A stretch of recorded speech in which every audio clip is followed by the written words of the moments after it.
Assalamualaikum warahmatullahi wabarakatuh. Pokok betik tiada berduri, tumbuh bersama bunga melati. Izinkan saya perkenalkan diri, moga-moga menyentuh hati. Nama saya Dia Jannatul Safiyah binti Muhammad Safwan dan saya berumur 11 tahun. Saya belajar di Sekolah Kebahasaan Sri Lanka yang terletak di daerah Setiu, Terengganu. Kod sekolah saya ialah TBA 6119.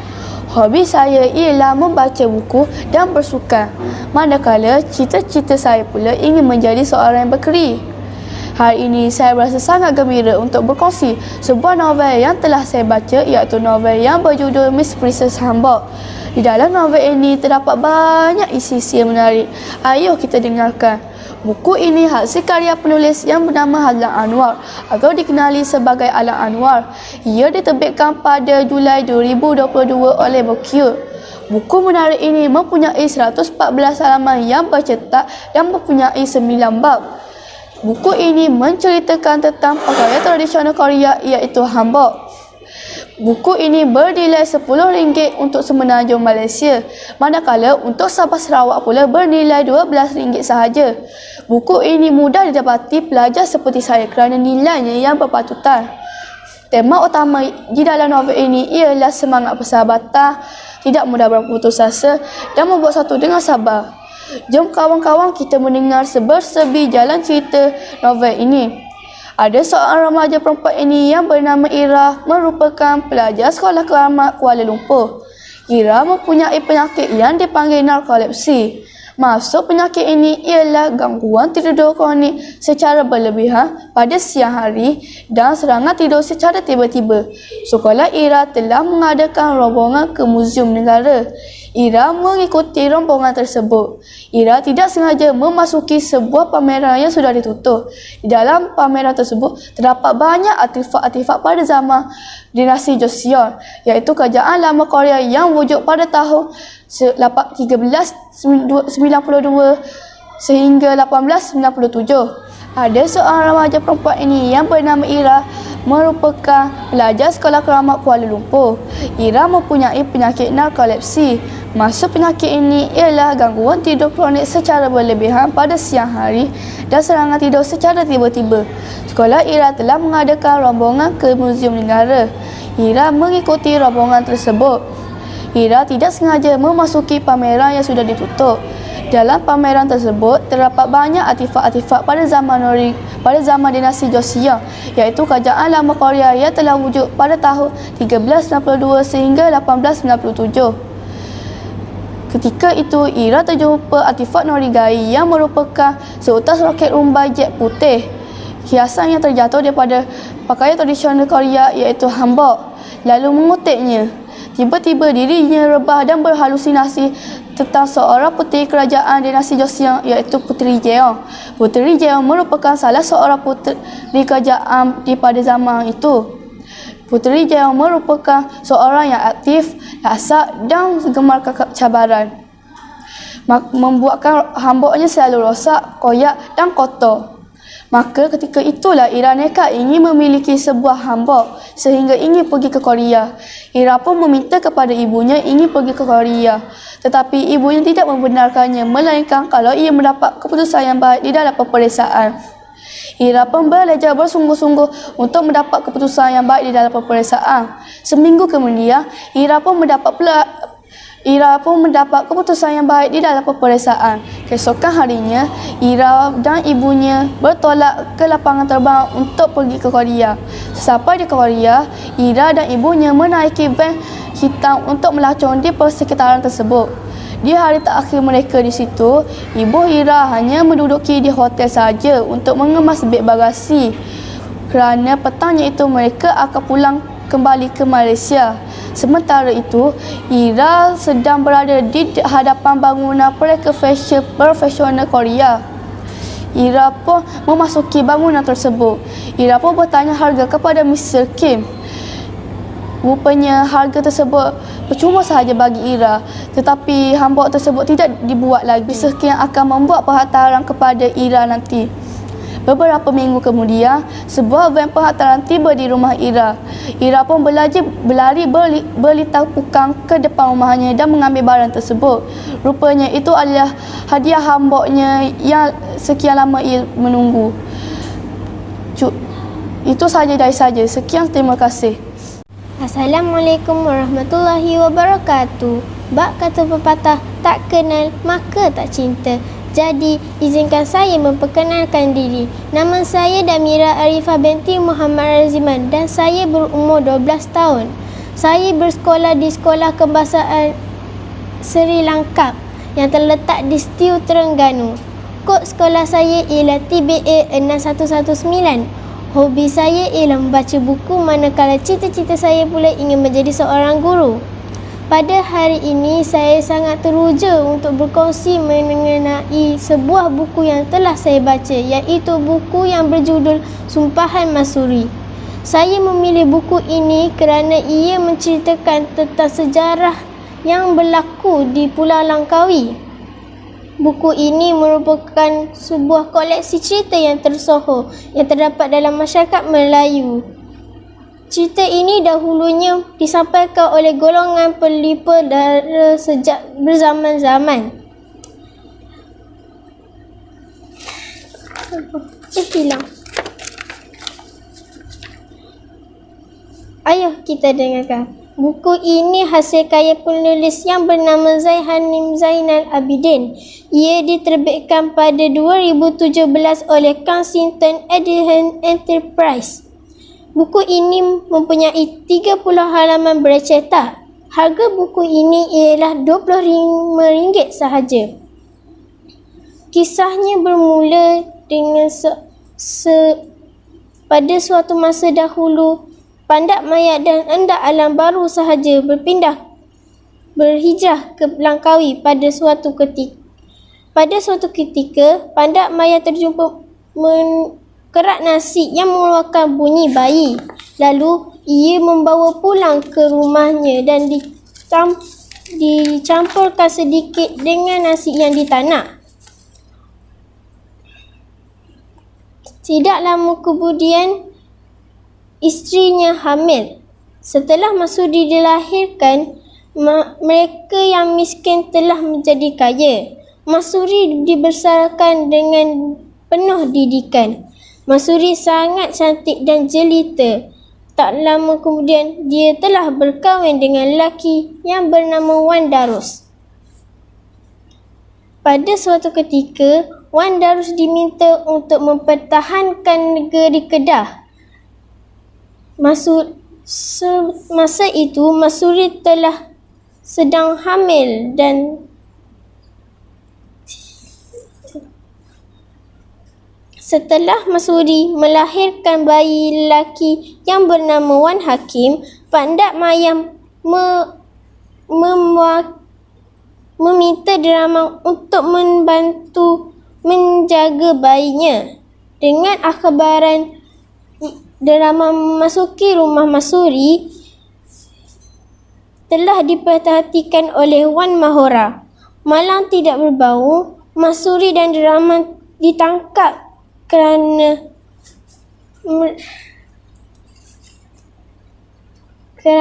mereka telah membuat perkara yang sulit. Deramang cuba untuk melawan tetapi telah dibunuh. Sebelum Masuri dibunuh, Masuri telah menegaskan bahawa dirinya tidak bersalah. Dia bersumpah bahawa Pulau Langkawi tidak aman. Pengantiannya itu betul. Lalu Pulau Langkawi telah dalam 7 keturunan.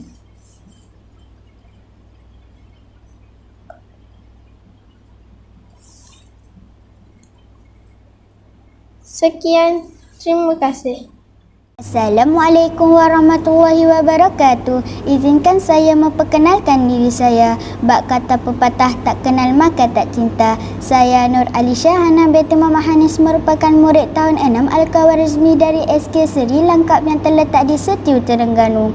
Dalam video ini saya akan kongsikan tentang sebuah buku yang saya sangat sukai kerana mempunyai isi-isi yang menarik untuk dikongsikan bersama. Jadi ayo, buku yang ingin saya kongsikan pada hari ini berjudul Akibat Tamak, hasil tangan Rizwan Amin. Buku ini diterbitkan pada 2019 dan mengandungi 38 halaman bercetak. Saya memilih buku ini kerana jalan ceritanya yang menarik serta tidak membosankan. Bahasa yang digunakan oleh pengarang pula sangat jelas dan mudah difahami serta disediakan dalam dewi bahasa iaitu bahasa Melayu dan Inggeris. Jalan cerita tentang buku Akibat Tamak ini mengisahkan seekor serigala yang tamak di dalam sebuah hutan. Jalan penceritaan dimulakan dengan seekor serigala yang mahu memburu dan memakan anak-anak kambing yang baru sahaja dilahirkan. Pelbagai usaha dilakukan oleh serigala untuk memakan anak-anak kambing itu ketika ibu kambing keluar mencari makanan. Semua usaha serigala untuk memakan anak-anak kambing itu gagal kerana anak-anak kambing itu mengingati semua pesanan tentang serigala yang jahat itu oleh ibunya. Tetapi serigala tidak berputus asa. Akhirnya serigala berjaya menelan anak-anak kambing itu selepas memperdayakan anak-anak kambing itu dengan menyerupai ibu kambing. Ibu kambing amat sedih selepas mengetahui perkara tersebut. Tanpa membuang masa, ibu kambing segera mencari serigala dan menjumpai serigala itu sedang tidur nyenyak di bawah sepohon pokok. Tanpa membuang masa, ibu kambing segera membelah perut serigala dan menyelamatkan anak-anaknya yang masih hidup di dalam perut serigala. Ibu kambing mengisi batu-batu ke dalam perut serigala dan menjahitnya kembali. Apabila serigala terjaga daripada tidur, dia merasakan perutnya sakit dan dahaga. Di serigala segera menuju ke sebatang sungai untuk menghilangkan rasa dahaga dan sakit perutnya. Apabila serigala membongkok untuk meminum air, tiba-tiba dia jatuh ke dalam air sungai dan kelemasan akibat beban berat batu di dalam perutnya. Tiada binatang yang sudi membantu serigala kerana perbuatan jahat dan zalimnya itu telah dilakukannya. Akhirnya hutan itu kembali aman dan semua binatang hidup dalam keadaan harmoni dan bahagia. Kelebihan yang terkandung daripada buku ini, Akibat Tamak ini, ialah jalan ceritanya yang ringkas tetapi memberi banyak pengajaran kepada pembaca. Pengajaran yang saya peroleh dari buku ini ialah janganlah kita sesekali berbuat jahat dan zalim kepada orang lain serta hindari dari sifat tamak. Sekian, terima kasih. Assalamualaikum warahmatullahi wabarakatuh. Nama saya Damia Kesara binti Muhammad Ghazali. Saya berumur 11 tahun.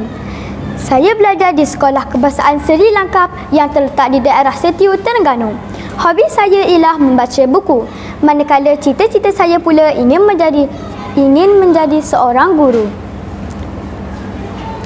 Hari ini saya rasa sangat teruja untuk berkongsi mengenai sebuah buku yang telah saya baca, iaitu buku yang berjudul Adiknya Hilang. Di dalam buku ini banyak isi menarik. Ayo kita dengarkan. Buku ini hasil karya penulis yang bernama Syamsinar. Ia diterbitkan pada tahun 2021 oleh media ceria Resaurus. Buku ini mempunyai 62 halaman dan 3 bab yang sangat menarik. Buku ini juga berharga RM24.70. Buku menarik ini mengisahkan tentang seorang kakak yang bernama Nani yang mencari adiknya Iman. Di dalam buku ini, Iman berusia 3 tahun. Ibu bapa Nani adalah pengarah di sebuah universiti tempatan. Mereka juga jarang pulang ke rumah maupun cuti sekolah. Ibu bapa Nani mengharapkan Nani untuk menjaga adiknya. Malangnya, pada pagi itu, Nani terlewat bangun dan adiknya keluar lebih awal dari rumah. Namun, Iman juga tidak dapat dikesan di mana-mana tempat. Nani dibantu oleh kawan-kawan Nani yang bernama Adi dan Wan untuk mencari Iman. Mereka juga mencari Iman di sungai, taman permainan, surau lama. Malangnya tidak dapat ditemui. Pihak polis juga menggunakan anjing pengesan untuk mencari Iman. Sebelum hari semakin gelap, mereka masih gigih mencari Iman. Mereka mencari di belakang rumah Nani. Akhirnya Iman dapat ditemui di dalam kereta isteri Encik Sami. Encik Sami ialah jiran sebelah rumahnya. Kereta isteri isteri Encik Sami terkunci. Iman juga dapat dikeluarkan dengan cara memecahkan tingkap belakang kereta. Sebenarnya, baju Iman kotor dan dia takut dimarahi ibunya, lalu bersembunyi di dalam kereta isteri Encik Sami sehingga tertidur. Bagi saya, buku ini tidak menarik di bahagian potretnya, tiada berwarna-warni. Buku ini juga hanya ada potret hanya berwarna-warni di bahagian kulit depan dan kulit belakang. Itu saja dari saya. Sekian, terima kasih. Assalamualaikum warahmatullahi wabarakatuh. Bak kata pepatah, tak kenal maka tak cinta. Jadi izinkan saya untuk memperkenalkan diri saya. Saya ialah Putra Khalid Mukhlis bin Abdul Rahman dan saya berumur 12 tahun. Saya bersekolah di Sekolah Kebahasaan Sri Lanka yang terletak di daerah Setiu, Terengganu. Kod sekolah saya ialah TBA 6119. Hobi saya ialah membaca buku. Manakala cita-cita saya pula ingin menjadi seorang ustaz. Hari ini saya berasa teruja untuk berkongsi mengenai sebuah buku yang bertajuk Anda Bertanya Ustaz Hazza Idrus Menjawab Berkenaan Permasalah Semasa. Banyak isi menarik. Ayo kita saksikan. Buku ini hasil karya penulis yang bernama Ustaz Hazza Idrus. Ia terbitkan pada tahun 2011 oleh Hazza Idrus sendiri. Buku menarik ini mempunyai tentang soalan-soalan yang akan dijawab oleh Ustaz Hazza Idrus sendiri. Buku ini sangat penting kerana buku ini banyak pengajaran. Saya menyuruh supaya memiliki buku ini. Sekian, wabillahi taufiq wal hidayah. Assalamualaikum warahmatullahi wabarakatuh. Assalamualaikum warahmatullahi wabarakatuh. Hai kawan-kawan, izinkan saya memperkenalkan diri saya. Bak kata pepatah, tak kenal maka tak cinta. Saya Zahra Zulfa Madlisha binti Zulkifli. Saya berumur 12 tahun. Saya bersekolah di Sekolah Kebahasaan Sri Lanka yang terletak di daerah Setiu, Terengganu. Kod sekolah saya ialah TBA 6119. Hobi saya ialah membaca buku. Manakala cita-cita saya mahu menjadi seorang polis. Hari ini saya ingin kongsikan sebuah buku yang bertajuk Akibat Sombong. Buku ini hasil karya Rizwan Amin yang telah diterbit pada tahun 2021. Buku ini juga mempunyai 38 halaman bercetak. Saya memilih buku ini kerana bukunya cantik dan kemas. Selain itu, buku ini juga mempunyai dua bahasa, iaitu bahasa Inggeris dan bahasa Melayu. Bagi saya, buku ini sangat sesuai. Buku ini sangat sesuai untuk dijadikan bahan bacaan kepada kawan-kawan kerana mempunyai pengajaran. Jom kawan-kawan, saya ceritakan sinopsis ringkas tentang buku ini. Buku ini mengisahkan tentang seekor katak yang bernama Basir yang gagah dan angkuh. Besar dan gagah. Suatu hari, Basir telah membunuh seekor ular dengan tidak sengaja. Oleh itu, Basir telah dianggap sebagai wira. Basir juga telah mengangkat dirinya sebagai raja dan memaksa katak-katak yang lain mencari makanan untuknya. Basir menjadi seekor katak yang sombong, angkuh dan pemalas. Basir juga tidak menerima nasihat dari sang kura-kura tua, menyebabkan sang kura-kura dan katak-katak kecil yang lain mula membuat helah. Kerana ketamakan dan kesombongannya, sang katak Basir si katak mati dengan begitu sahaja. Oleh itu, kawan-kawan ingat ya pesan saya, dengarlah nasihat dan teguran. Maka kamu menjadi bijak. Sesungguhnya orang yang tamak selalu rugi. Sekian, terima kasih. Assalamualaikum warahmatullahi wabarakatuh. Bak kata pepatah, tak kenal maka tak cinta. Jadi, izinkan saya memperkenalkan diri. Saya Nino Kisna Syairah binti Saimi. Saya berumur 11 tahun. Saya belajar di Sekolah Kebahasaan Sri Lanka yang terletak di daerah Setiu, Terengganu. Kod sekolah saya ialah TBA 6119. Pada hari ini, saya berasa sangat teruja untuk berkongsikan sebuah novel yang telah saya baca, iaitu novel yang berjudul Tablet Tamadul Mesopotamia. Di dalam novel ini banyak isi menarik. Ayo dengarkan. Buku ini hasil karya penulis yang bernama Angel K20. Ia diterbitkan oleh Bookout pada Julai 2022. Buku ini mengandungi 14 bab dan mempunyai 141 halaman bercetak. Untuk semenanjung Malaysia, buku ini berharga RM10. Manakala untuk Sabah dan Sarawak pula berharga RM12 sahaja.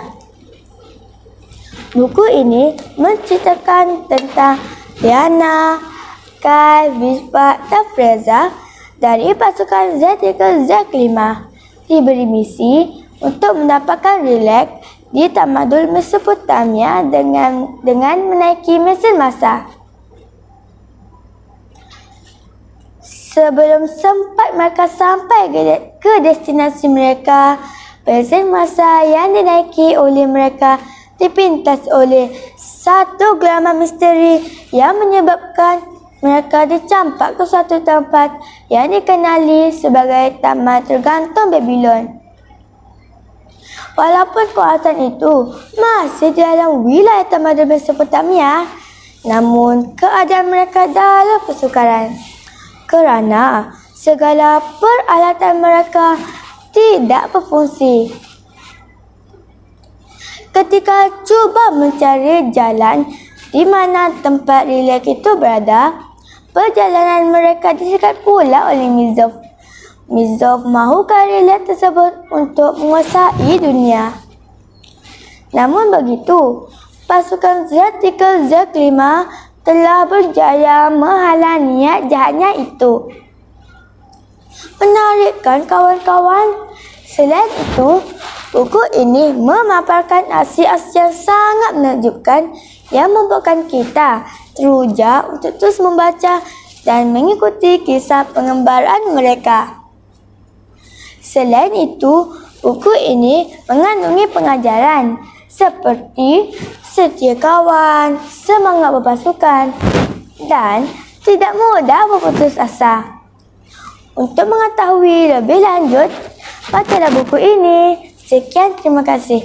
Bye.